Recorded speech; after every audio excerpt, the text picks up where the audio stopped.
Okay? Ang tao ay napapalapit sa Diyos lalo kapag bukas ang puso't isipan niya na ang salita ng Diyos ay kanya itong tatanggapin. Kaya tanong ko lang sa inyo, pumunta ba kayo dito para tanggapin ang salita ng Diyos? Pumunta kayo dito para mismong tanggapin ang Panginoon Kristo. Kaya bakit ba kailangan tanggapin? Dahil po siya ang manggagamot. Siya po ang ating pong tagapagligtas. Siya po ang buhay. Ang pangalan ng Panginoon si Kristo, sabi ng Book of John, chapter 10, verse 10, si Satanas ay pumunta rito sa lupa upang pumatay, magwasak at magnakaw. Okay, the thief cometh here to destroy, to kill, and to steal. Pero pumunta ko rito upang magbigay ng buhay na ganap at kasiya-siya.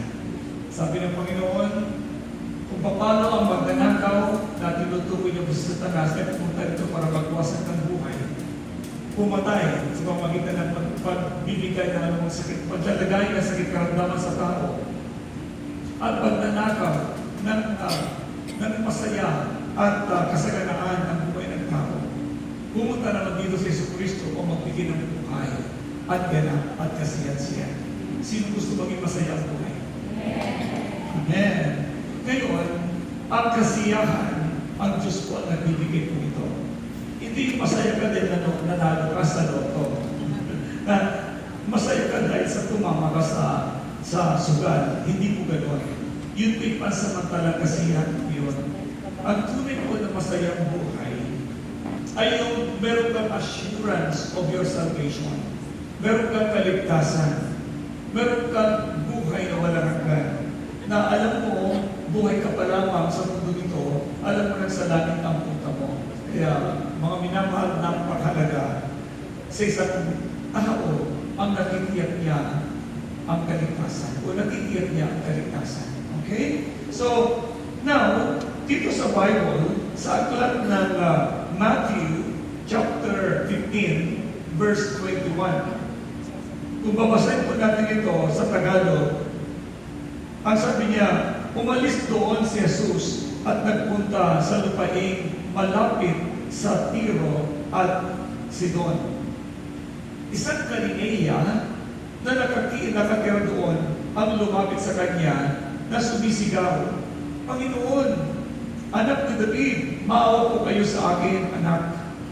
Maawa po kayo sa akin, ang aking anak, ang anak kong babae ay sinasapian ng demonyo.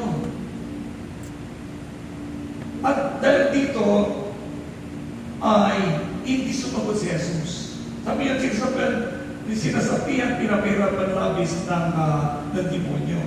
Ngunit hindi sumagot si Jesus. Lumapit ang kanyang mga alagad at sinabi kay Jesus, paalisin na ninyo siya. Napakaingay niya.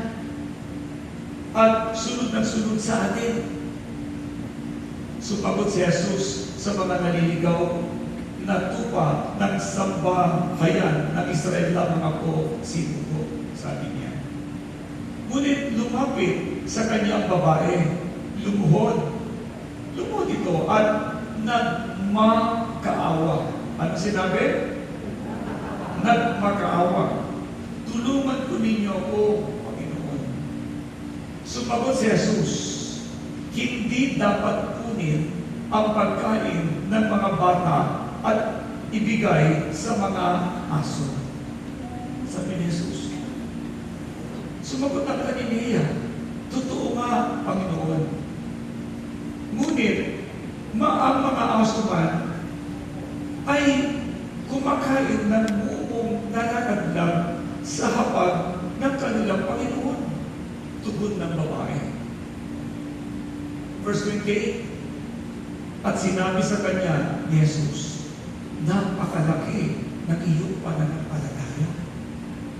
Ano raw?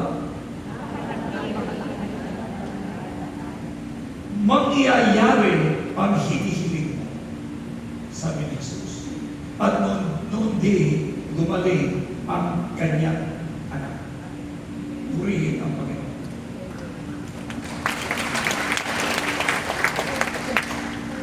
Ang Panginoon magpapala sa pagkakabasa ng kanyang salita. makinig kayo mabuti. Mayroon po dalawang klase ng tao sa Bible. Hintil at Hudyo. Ulit? At Hudyo. Ang Hudyo, ito yung mga Israelites kung paano maalahin ito ni Abraham na malapit sa Diyos. Kaya pag sinabi natin Hudyo, sila po yung mga tinubos o sila yung unang minahal ng Panginoon. Maliban dito, hintil na ang lahat ng tao. At ang hintil ay ang tingin sa kanila ng mga Hudyo, aso. Makasalanan talaga. Kaya nung narinig ng babae na si Jesus ay nagpapagaling ng mga masakit. Ginagagaling ang mga bulag, binibigay niya ng paningin. Lumalakad ang mga pilay. Nagpapalayas ng masamang espiritu. Ito naman kanilay lang. Ang kanapalang anak ay sinasabihan ng masamang espiritu. Tiyak ang babae ito, lumapit ngayon sa albularyo. Lumapit pa rin yan sa mga sigurado mga doktor, pero walang nangyari. Kaya lumapit siya kay Jesus. Sabi niya, Panginoon, mahapag ka sa akin. Yung anak ko po, ay sinasabihan ng masamang espiritu, pagalingin ko ninyo. Ano yung kasunod na binasa ko? Hindi kumibo si Jesus. Hindi niya pinansin. Bakit? Ang mga hintil, ang tawag ay, sabihin natin muli, aso. Ayan. Kaya sabi ng mga alagad niya, pwede po bang paalisin ninyo? Sunod ng sunod. Ang iingay niya. Alam niyo kung bakit maingay yung babae? Wala nang palapitan. Kundi si Yesu Cristo lang. Nagmamakaawa. Nasubukan na niya lahat ang mga tao na pwede niyang lapitan, pero wala pa rin nangyari. Then, ang ginawa ng babae, lumuhod po siya. Panginoon, mahapag ka sa akin, aming anak ay pinalyan pa sa Espiritu. Tandaan niyo ha, ang tao ay nalihan pa sa Espiritu, hindi kayang pagalingin ng totoo. Okay? Limited ang kapangyarihan ng mga doktor. In fact, dito po sa church natin, meron po tayong mahigit kumulang 20 medical doktor. Kapag ang sakit po ay na-trace ng doktor sa pamamagitan ng mismong laboratory test, binibigyan ito ng tamang gamot. Pero kapag demonyo na at naglagay ng sakit sa tao, hindi nito kayang pagalingin ng anumang mga gamot na gawa ng tao. Kasi ang spiritual na sickness ay hindi kayang pagalingin ng anumang natural medicine. Kaya lumuhod na yung babae. Parang awa niyo na po, pagalingin niyo po ang aking po anak. Tingnan niyo po yung binigas ni Jesus. Nasabi niya, hindi ibinibigay ang pagkain ng mga bata sa mga aso. Kayo kaya ang sabihan ng aso? Di ba magagalit kayo? Naman, alam ng babae na sila po ay hintil, aso, ang paningin ng mga Hudyo. Nakakagalit. Pero makikita mo dito, sobra ang kanyang pagpapakumbaba. Kaya pala separated ang Hudyo at saka ng hintil. Hindi pwede pagsama, wag sa kainan. Kaya sabi ni Jesus, hindi binibigay ang pagkain sa mga aso. Kasi yung po palang bread, tinapay na ito yung tinutukoy na deliverance.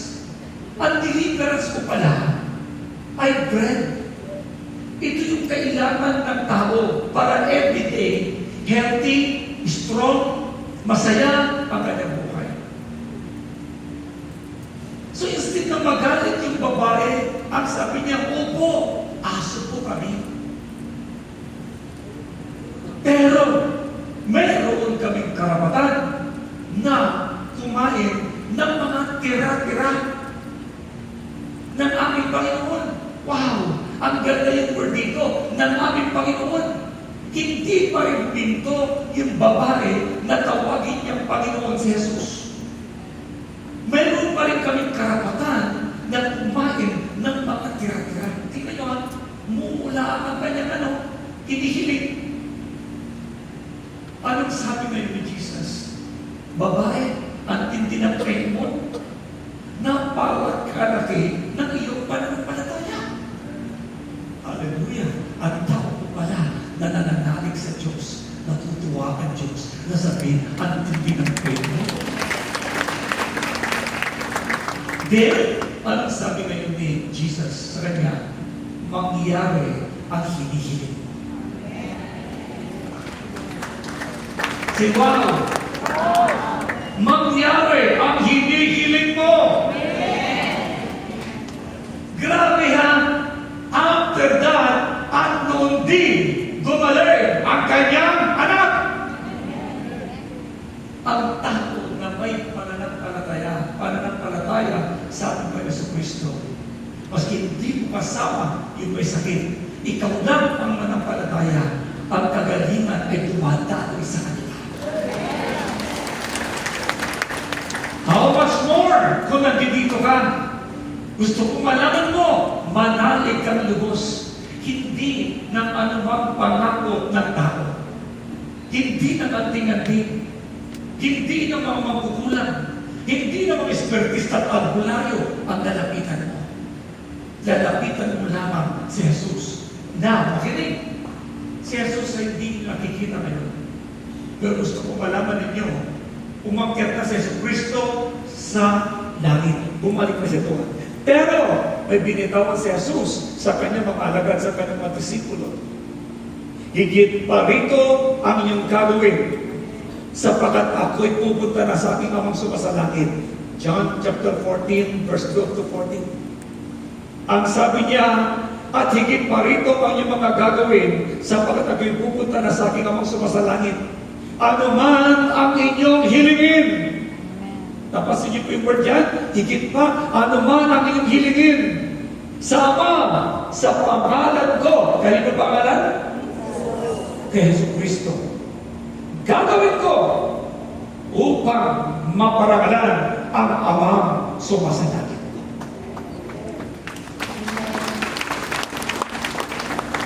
Ang utos ng Diyos, tayo na kanyang mga apostol, humingi tayo sa Ama sa pangalan ni Jesus. At gagawin daw yun ni Jesus para maparangalan ng Ama. Kaya gusto ko malaman ninyo, mapaparangalan ngayon ang Amang sumasalangit dahil sa bilang ng kapo ni Jesucristo sa lahat ng tao na nakampalataya sa Kanya. Now, bago po kayo pag-pray, bakit ba nagkakasakit ang tao?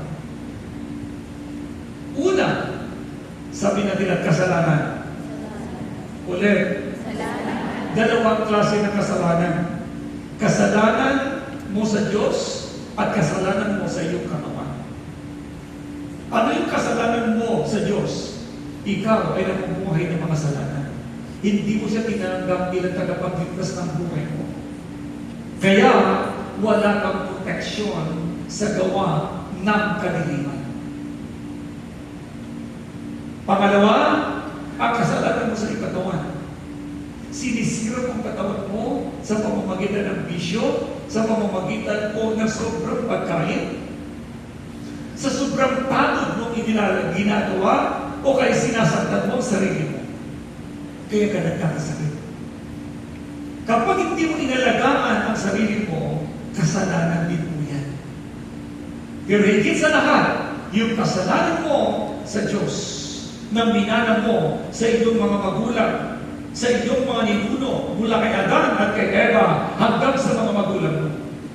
Kaya gusto ng Diyos na ihingi mo ng tawad ang kasalanan mong iyon, at pagkatapos noon, tanggapin mo siya bilang tagapagligtas ng buhay mo.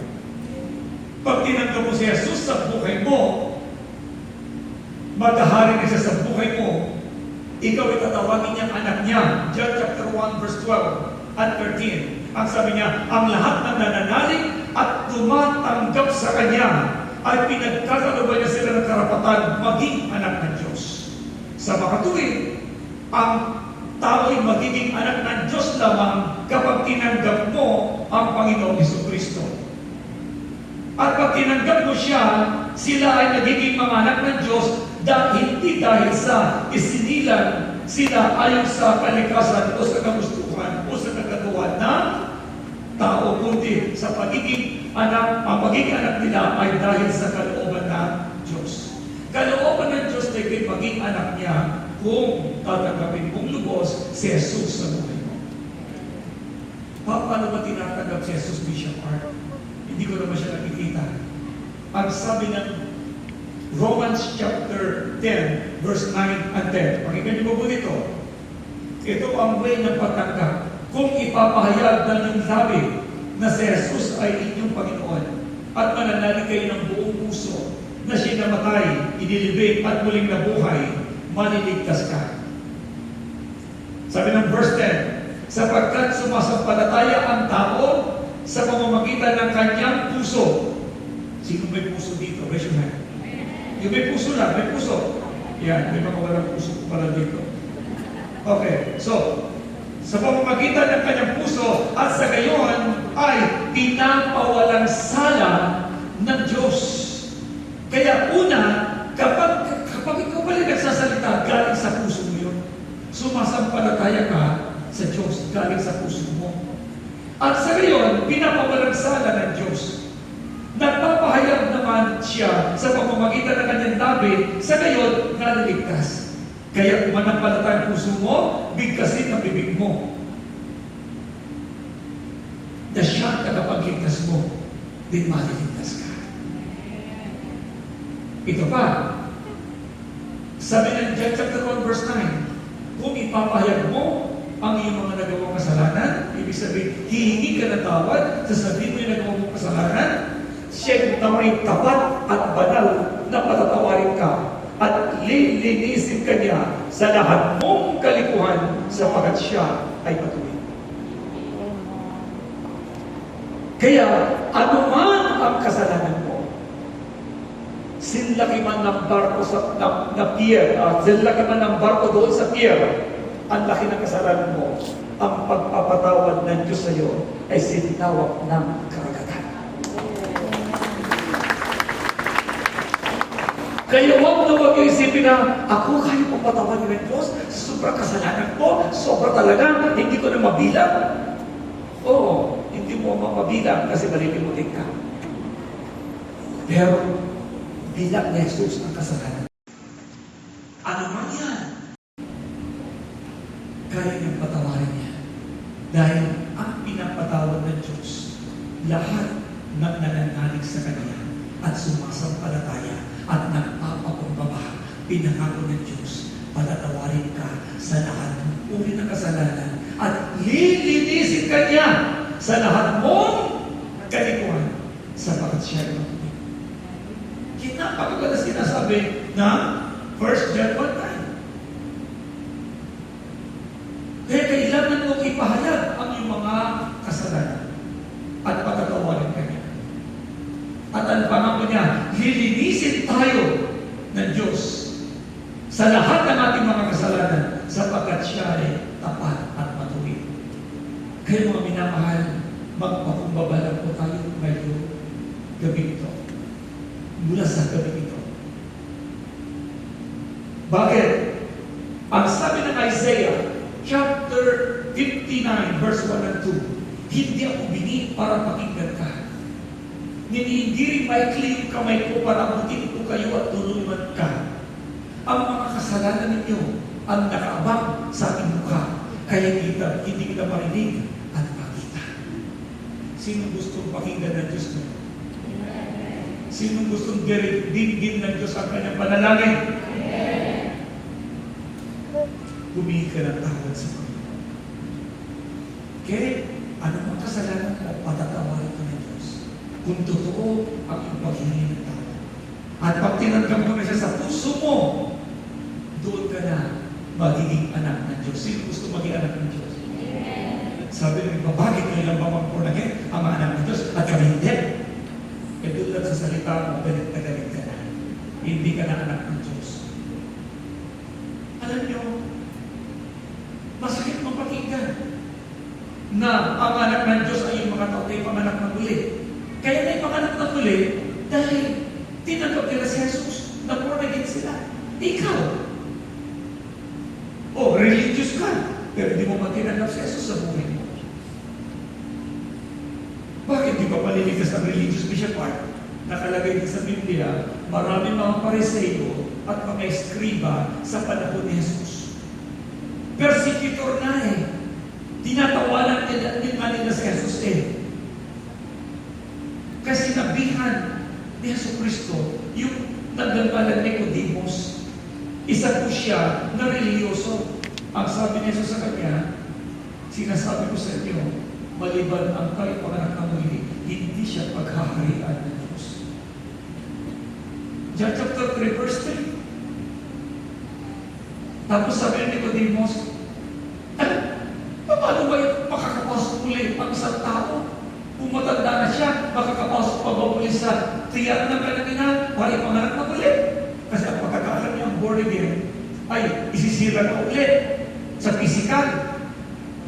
Hindi mo gano'n, kung patay ang nanay mo, kaya wala ka nagkapag-asa. Hindi gano'n.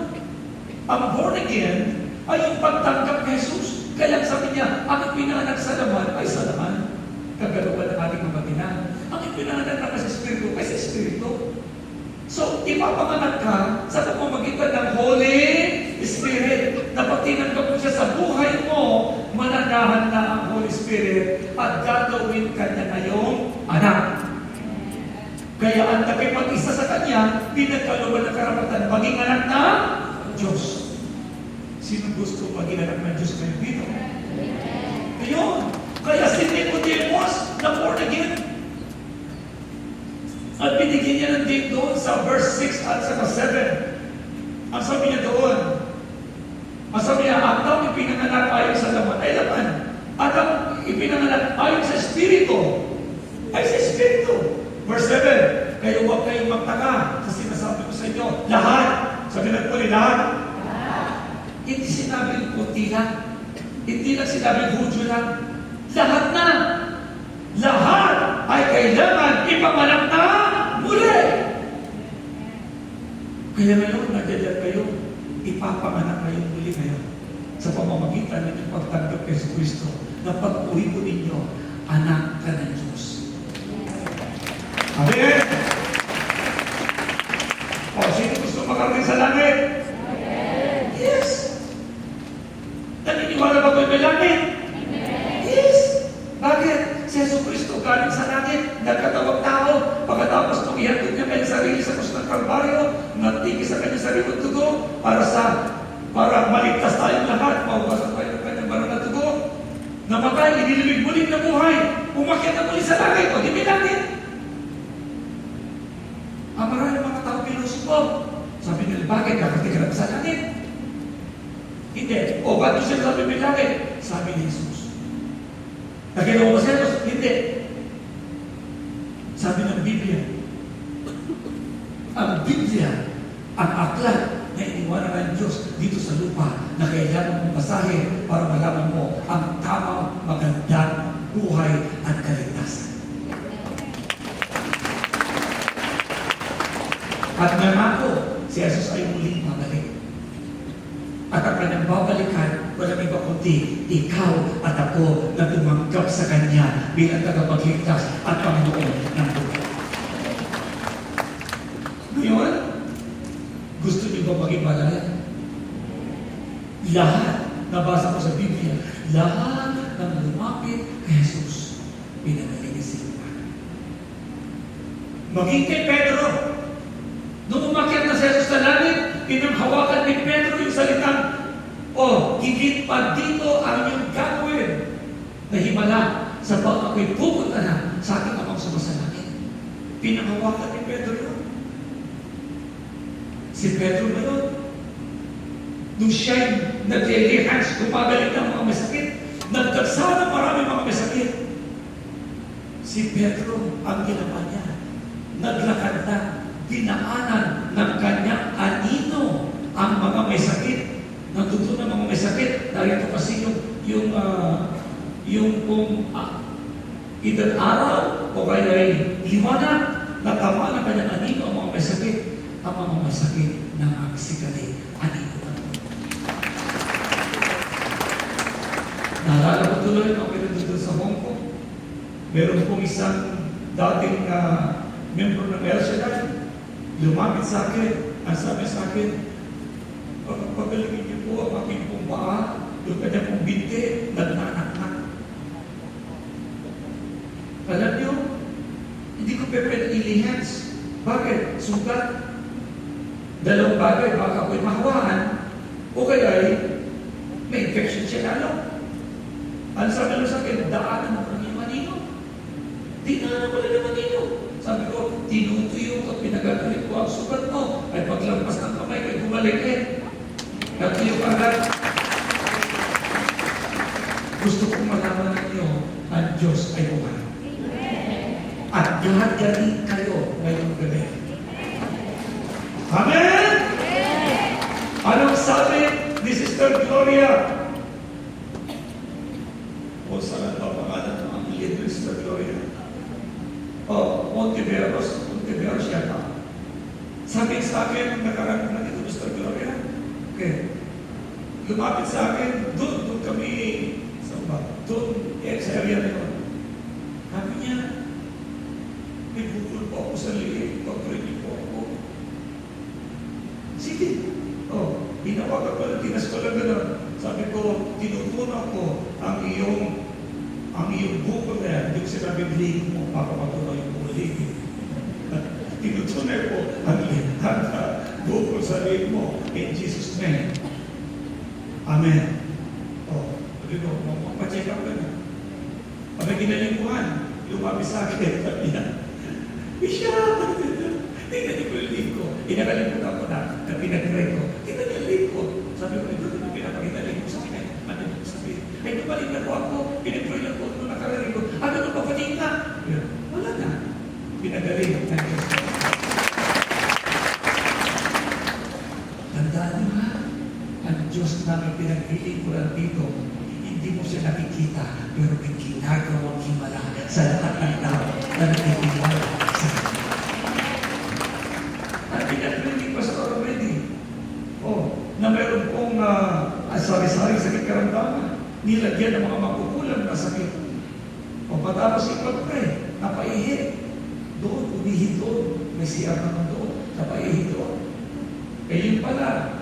Kasi pinalayas na po yung sakit na ilagay sa kanya. Hindi na malay na paihi. Okay, good. Umuwi. Yung pong sinasabi na may dugo yung dugo ng pastora. Pwede. Dugo ng pininom ng dugo ng aso. Pininom ng dugo ng aso, mga albularyo. Huwag na magkaikalap sa mga albularyo. Huwag na mga pahinom yan. Ikaw naman, ikaw ay sunod ng sunod. Bakit gusto mo nang tumaling? Hindi mo alam, ihinang. Albularyo, pininom mo rin na tubig na rin. Yung pala ihi. Are, inumin mo are, mag-ere, dugo ng kordero, yung pala dugo ng aso. Ganun mo yan. Are, nalawayan kita. Ganun mo nalawayan ka. Maraming tartar ka yan. Tapos ngayon, lalo hindi gumaling, lalo nagkasakit. Pero sa lugar na ito, ang Diyos na may pinag-ilikuran, hindi mo siya nakikita, may ginagawa.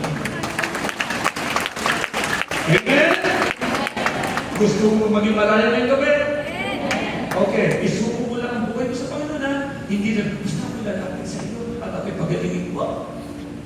Ang dali, hindi po magagamot si Apostle Paul.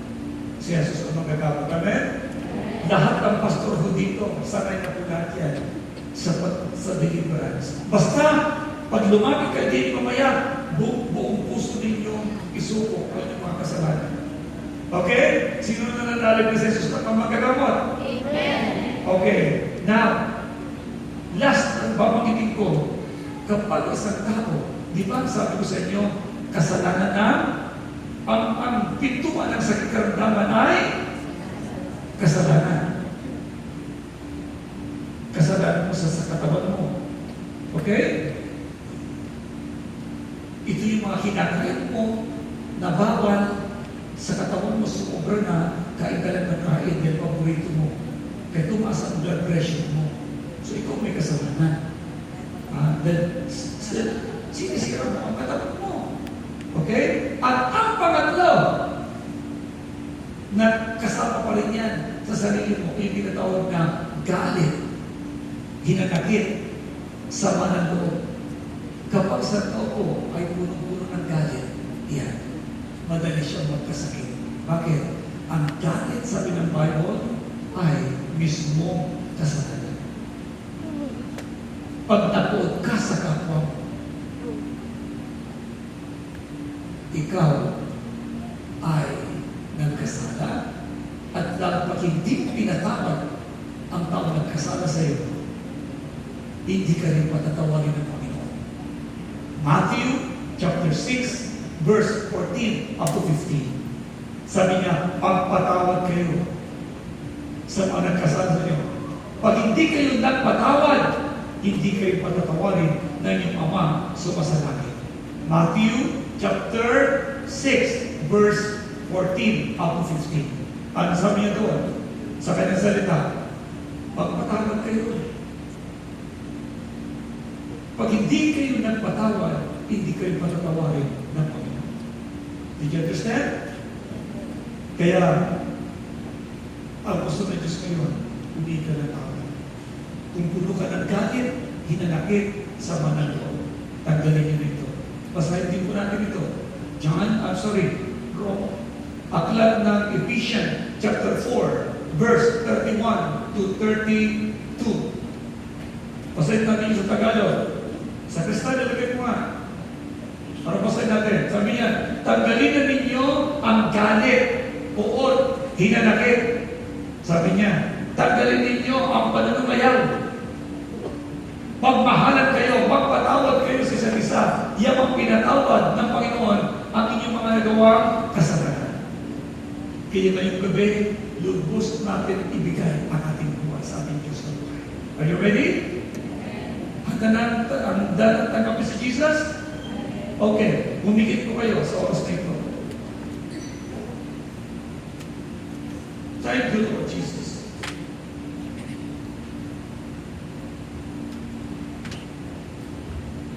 Sige, ako may nakapikit. Alam ninyo yung mga sarili. Sa oras na ito, hilingin ko sa Diyos na ang mga taong nagkasala sa inyo ay inyong patawarin. Magpatawad kayo ng totoo. Bigkasin ninyo ang pangalan ng tao na nagkasala sa iyo. At pagkatapos mo, patawarin mo siya. Pero paano mo siya patawarin? Bigkasin mo yung galit mo sa Kanya. Yung mga hinanakit mo sa Kanya, yung mga sama mo na loob, kailangan mong bigkasin. At pagkatapos mo, patawarin mo siya. Sa oras na to, saglit po ninyong ilalay ang kamay niyo sa puso niyo. Manatili na kapikit at sumunod kayo sa panalangin. Gawin niyo ito sa puso ang pagtanggap ni Jesus niyo. Sabihin mo, Panginoon Jesus, lumalapit po ako sa iyo. Lubos po ako na napapakumbaba. Humihingi ng kapatawaran sa mga nagawa kong kasalanan. Panginoon, nananampalataya ako na ikaw ay namatay sa krus ng lubusin sa lahat ng kasalanan ko. Nananampalataya din po ako na natigis ang iyong dugo. Namatay ka, muli kang nabuhay. Dahil sa iyong dugo, Panginoon,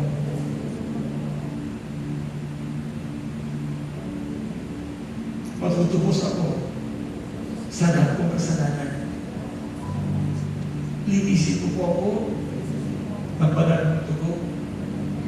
At ngayong oras na ito, lubos kong patawarin ang kasalanan ko na aking nagawa, naisip, at mga sinalita mula sa pagkabata hanggang kasalukuyan. Lord Jesus, ngayong oras na ito, buong puso kitang tinatanggap bilang Panginoon ko at tagapagligtas ng aking buhay. Salamat po sa buhay na walang hanggan at karapatan maging anak ng Diyos sa pangalan ng Jesus. Ako'y anak ng Diyos. Sige, manatili kayo na kayong pikir, nakayuko, nakapatakpan sa dibdib mo. Ngayon, pagpatawad ka rin sa taong nagkasala sa iyo. Do it right now. Sino man yun, baka ng bata, naalala mo, yung tao na nanukso sa iyo, nagkasala sa iyo, nanakit sa iyo, na yun ang lagi nasa isip mo. Come on. Kailangan mo ngayon patawarin ng mga tao. Sige, baka nagalit ka sa magulang mo, nagalit ka sa kamag-anak mo, nagalit ka sa ibang tao. Come on, magpatawad ka. Dahil yun ang gusto ng Diyos sa'yo.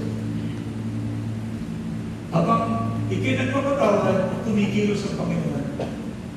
He will set you free today. He will set you free today. I call on your name. Ako'y lumalapit sa iyo. Sige, diretso, habang ang Diyos ay tumikilos, as we sing the song, kikilos ang Lord sa buhay mo.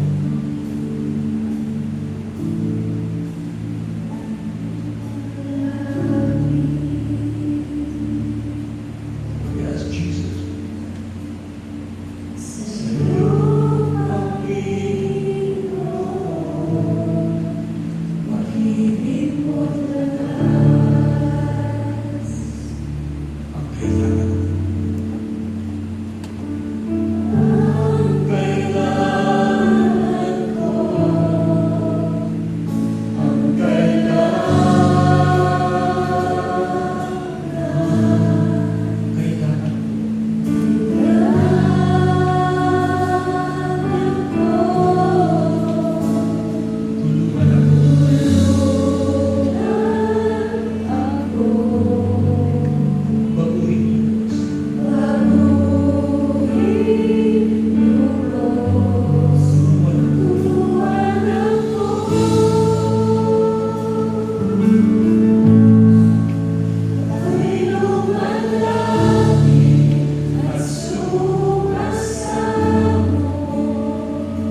nagsama ng loob, wala na kayong karapatan sa buhay ng mga taong nagpakumbaba sa Diyos.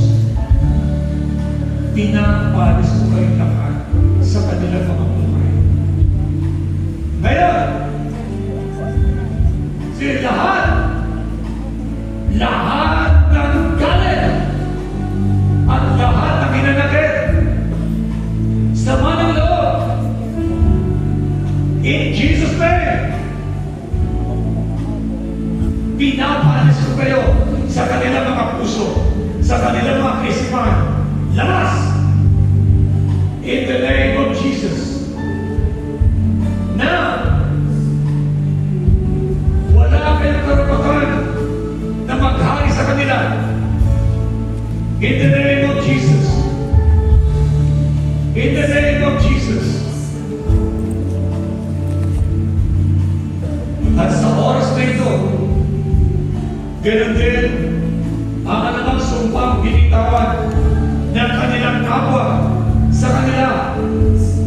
Lahat ng uri ng sumpang nabitawan, kung bakit may sakit ang mga taong ito, lahat ng sumpang na binitawan ng mga kukulang, ng mga kularyo, ng mga espertista, at mga satanista, lahat ng cross na yun, pinapalis ko ngayon.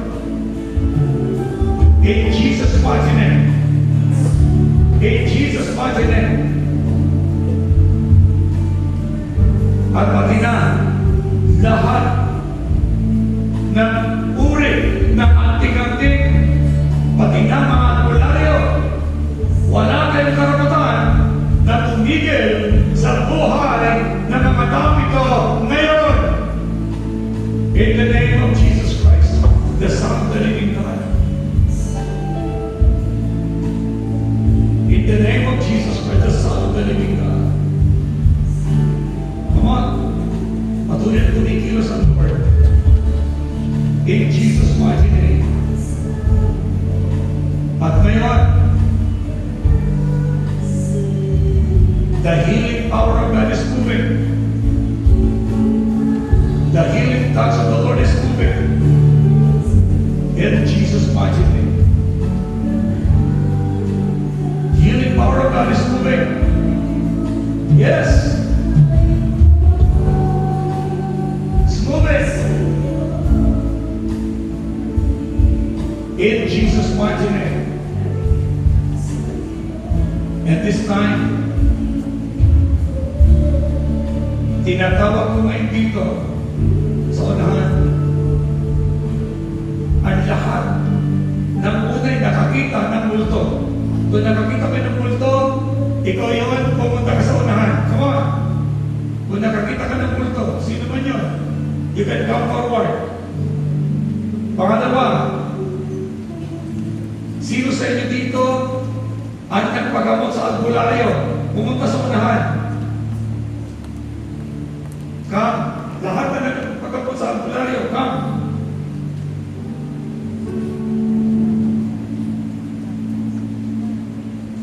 Praise the Lord. Lahat na nakapabot na nagpagamot sa albularyo.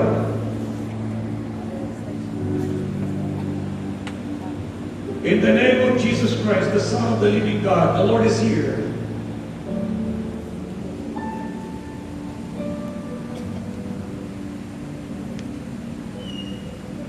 Okay, lahat na nagpagamot sa albularyo.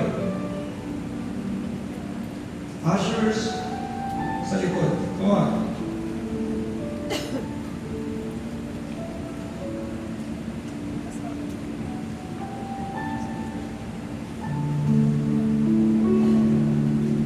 Tumikilos ang Panginoon. Come on.